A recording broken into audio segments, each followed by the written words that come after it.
एक दिन तूनी के जंगल में बहुत जोर की बारिश शुरू हो जाती है।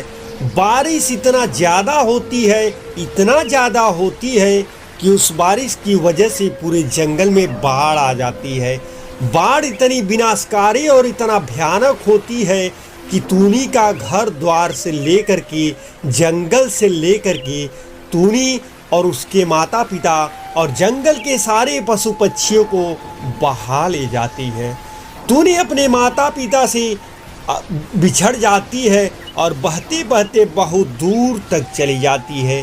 बहुत दूर जाने के बाद नदी में एक उसको पेड़ मिलता है और उस पेड़ के सहारे तूनी किसी प्रकार नदी से बाहर आती है। उसकी जान तो बच जाती है, लेकिन उसके माता पिता का कहीं पता नहीं चलता। तूनी बहुत खोजती है इस जंगल उस जंगल, अपने माता पिता का छान मारती है, इस उम्मीद में कि मेरी तरह मेरे माता पिता भी किसी जगह पर होंगे, कहीं वह जिंदा जरूर होंगे। यही सोच कर के तूनी अपने माता पिता की हमेशा तलाश किया करती है।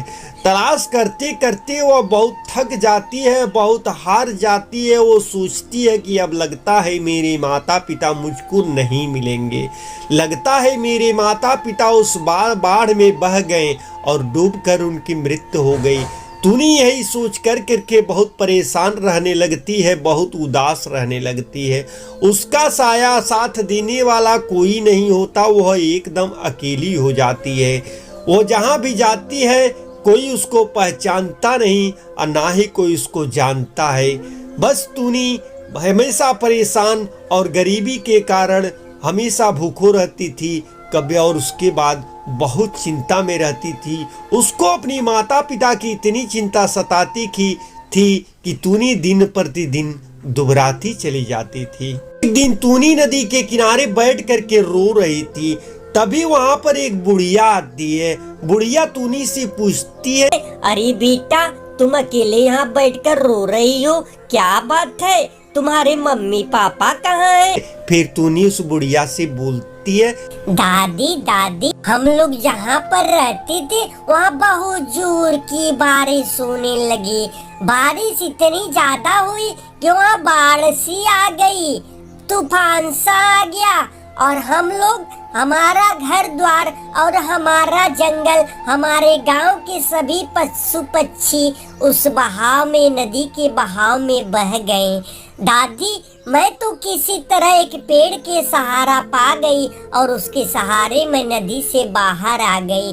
लेकिन दादी, मेरे माता पिता का इस दुनिया में कहीं भी पता नहीं चल रहा है। मैं अपने माता पिता को बहुत खोजी, इस जंगल उस जंगल हर जगह पता लगाई, लेकिन हमारे माता पिता का कहीं पता नहीं चला। अब दादी, मैं बाढ़ की वजह से मेरा घर भी नष्ट हो गया और मेरे माता पिता भी नहीं मिल रहे हैं। अब दादी, मुझको खाने पीने की बहुत चिंता सता रही है।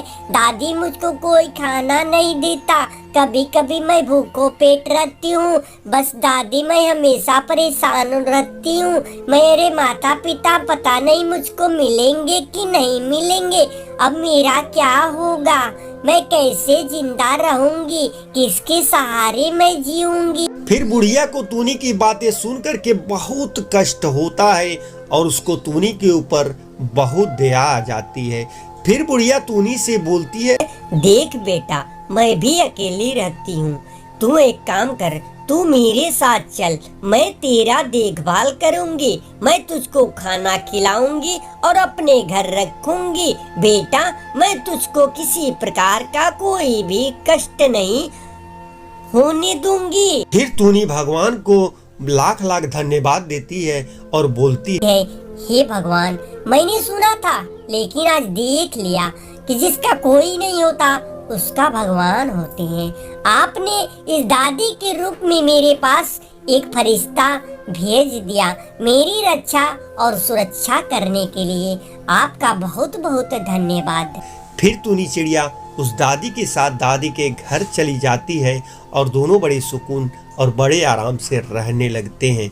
तो दोस्तों मेरी स्टोरी मेरा वीडियो कैसा लगा कमेंट बॉक्स में जरूर बताएगा। वीडियो अच्छा लगा हो तो एक लाइक जरूर कर दीजिएगा। अगर इसी प्रकार का आगे मेरा वीडियो देखना पसंद करते हैं तो वीडियो को लाइक और चैनल को सब्सक्राइब और बेल आइकन घंटी जरूर दबा दीजिएगा। आपकी बहुत कृपा होगी। तो दोस्तों वीडियो देखने के लिए बहुत बहुत धन्यवाद। मिलते हैं अगले वीडियो में, तब तक के लिए जय हिंद, जय भारत, वंदे मातरम।